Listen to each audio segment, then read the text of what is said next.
In this lecture, we are going to explore the structure of DNA and how it is packed inside prokaryotes and eukaryotes. When it comes to the structure of DNA, we're going to focus on the right side of the figure that we have in this slide, which illustrates the structure of DNA. As you can see, the molecule of DNA, or deoxyribonucleic acid, is a double-stranded molecule. This double-stranded molecule is coming together because of the interactions of the nitrogenous bases that are on each strand. Remember, this strand, each of them, this gray line represents the backbone. Okay, that is unifying each of the nucleotides. Those backbones are linking the nucleotides because of 3' to 5' phosphodiester bonds.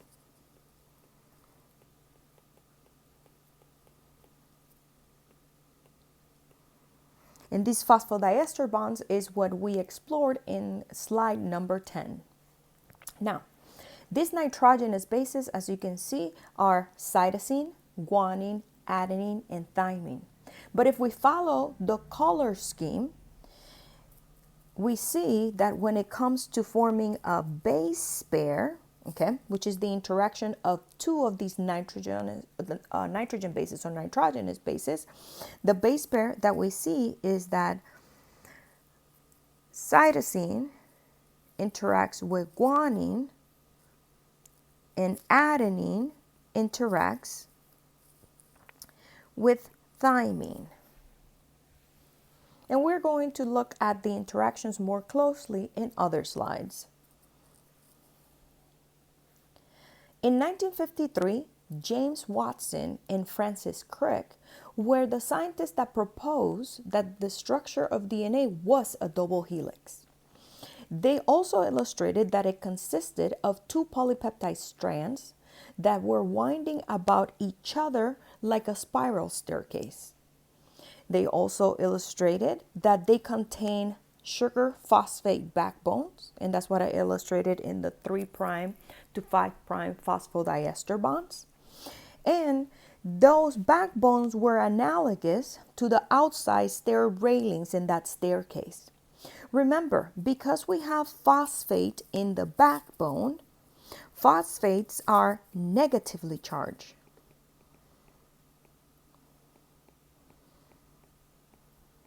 So when it comes to the structure of DNA, remember that that negative charge that is produced by those phosphate bonds makes the backbone be hydrophilic.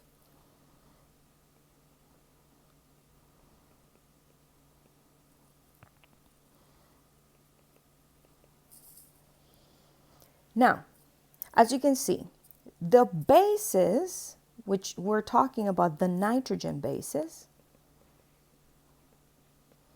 were arranged like steps along the inside.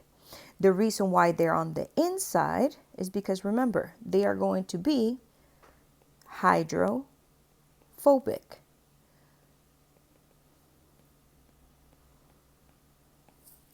They also determined that one strand goes in the 5' to 3' direction, and the next strand, that it is anti-parallel to it, goes in the 3' to 5' direction. So because of the way that these strands run, that's why we call them anti-parallel. Now, understand that during these studies, along with Watson and Crick, Rosalind Franklin was a graduate student that was working on determining the structure of DNA also. During that time, the reason why Watson and Crick were able to propose the structure of DNA is because Rosalind Franklin was working under the supervision of a scientist that sent her data to Watson and Crick. But the reason why she was not awarded the Nobel Prize in this instance is because she died before the Nobel Prize was awarded. And Nobel Prizes are not awarded after death. So understand that in order for all the contributions and what we know about the structure of DNA, all three scientists, Watson, Crick, and Franklin, were the major contributors in order to understand the DNA structure that we know to date. Now, let's look at the structure of DNA a little bit more closely. As I mentioned before, when it comes to the strands of DNA, one runs in the 5' to 3' direction, and the one that it is interacting with is going to run in the 3' to 5' direction. So, because the strands run in opposite directions, 5 to 3, and the next one, 3 to 5, that's why the term antiparallel is describing that arrangement in the DNA structure. As I mentioned previously, when we see how the nitrogenous bases that are linked to that backbone are interacting with one another, they actually do it by hydrogen bonding. So, one of the things that I want to illustrate is that when we had adenine and thymine interact with one another, we have 2 hydrogen bonds, while when we have guanine and cytosine, we have 3 hydrogen bonds. I do not require you guys to know specifically which atoms within any of the 2 nitrogenous bases are the one that give rise to the hydrogen bonding events.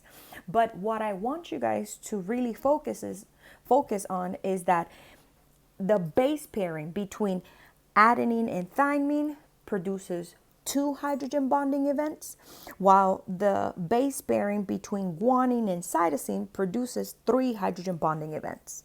So we must at least learn how to write the complementary strand if we are given single-stranded DNA. So as you can see in the bottom of the slide, we have a single strand of DNA given to us in the 5' to 3' direction. So if we need to write its complementary strand, remember that complementary strand is going to be in the 3' to 5' direction.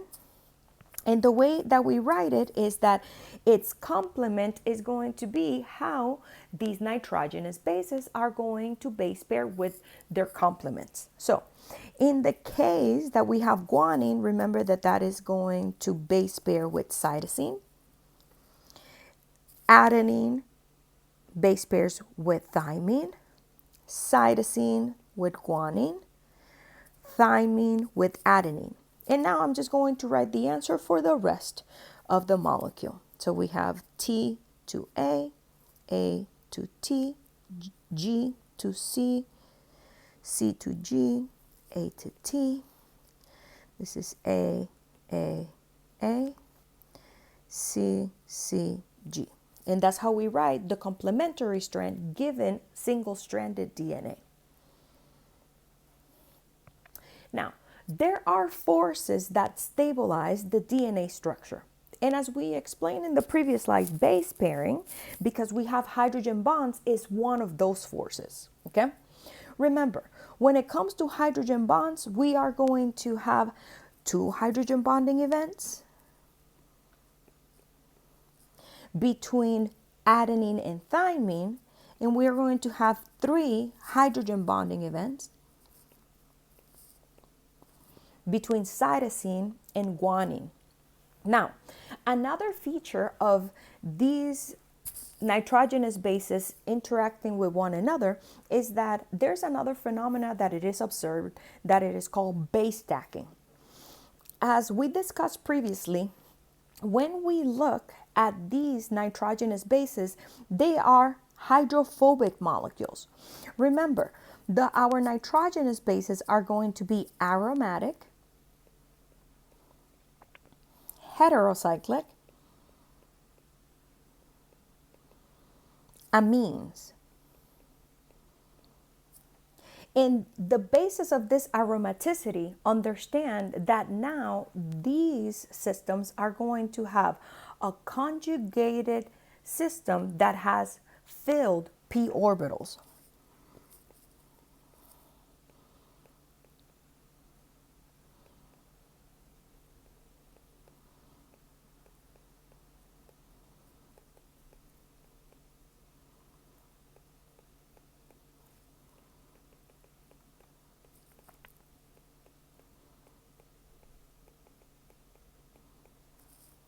Now, one of the things when it comes to base stacking, let's assume that the figure below is illustrating how the whole process of base stacking works.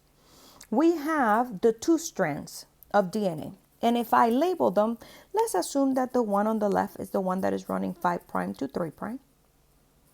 And the one that is on the right is the one that runs 3' to 5'. When these nitrogenous bases that are linked by that line that represents the backbone meet each other and interact, they're going to have hydrogen bonding events.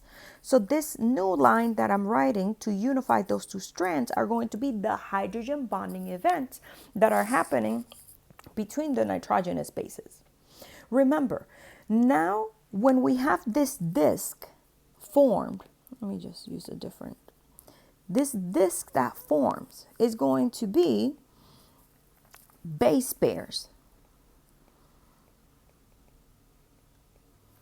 And these base pairs, one of the abilities is that, remember, you are bringing together two things that are interacting by hydrogen bonding, but in essence, they are aromatic heterocyclic amines that are hydrophobic. Because they are aromatic, they have filled p orbitals. And one of the phenomena that it is observed in systems that are aromatic is that because they have filled p orbitals, the interactions of the electrons allow them to stack. Okay?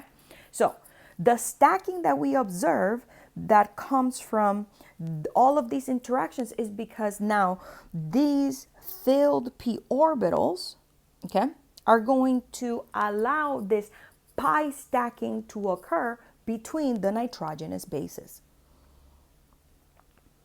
Now, one of the things is that these DNA structures that we observe are very large. For example, if we take a prokaryote like E. coli,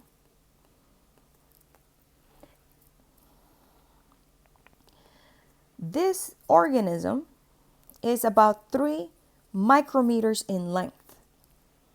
If the DNA of it is measured,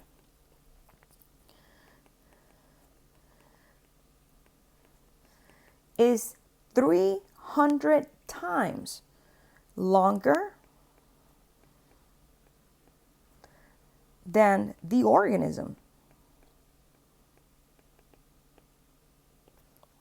So, how do you explain that such a large molecule can still be inside this organism? Well, one of the things that we need to know is that when it comes to DNA, okay, DNA inside in prokaryote, just like E. coli, is present in a nucleoid.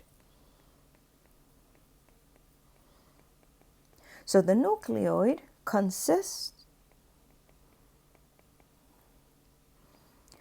of DNA that is compacted in tight loops.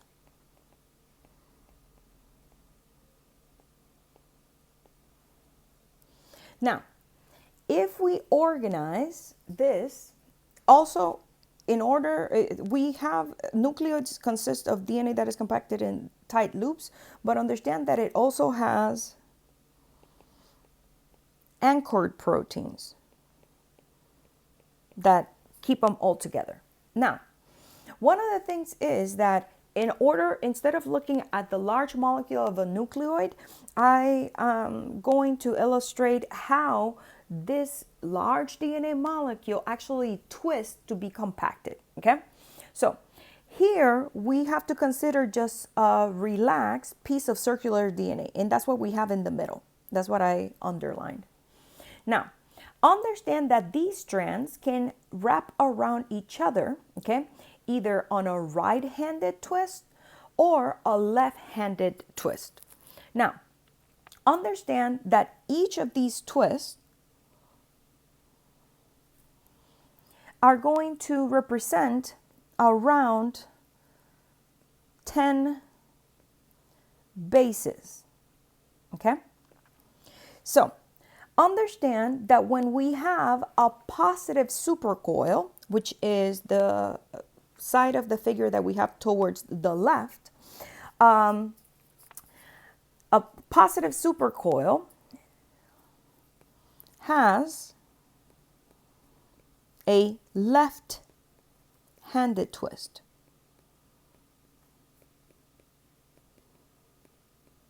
Okay? And when this left-handed twist occurs, understand that what is happening overall is that the winding of this twist is more frequent. So we think that whenever a positive supercoil is forming the DNA itself is overwound or overwound. Okay? So what this means is that the strands are going to be harder to unwind and separate from the two strands if you have to, for example, replicate. So understand that these are just ways in which we can regulate the structure of DNA to control what different outcomes in the cell. The other type of supercoiling that it is observed in prokaryotes is the negative supercoil. When we have a negative supercoil, understand that this has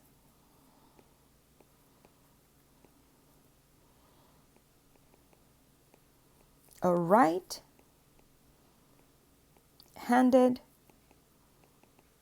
twist. In negative supercoils, as you can see, they are considered to be underwound. And this underwinding, understand that is going to favor the unwinding of the helix. So what that means in simple terms is that it's going to be easier to separate those strands of DNA. Okay? Note that the enzymes involved in supercoiling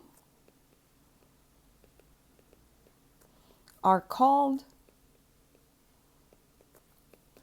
topoisomerase or topoisomerases because they change the topology of DNA.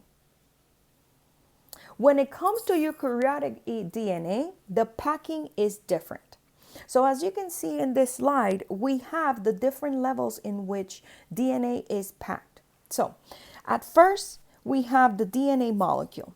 Understand that this DNA is going to be wrapped around proteins that are called histones. And whenever this DNA is wrapped around these proteins, understand that that is what forms the nucleosomes.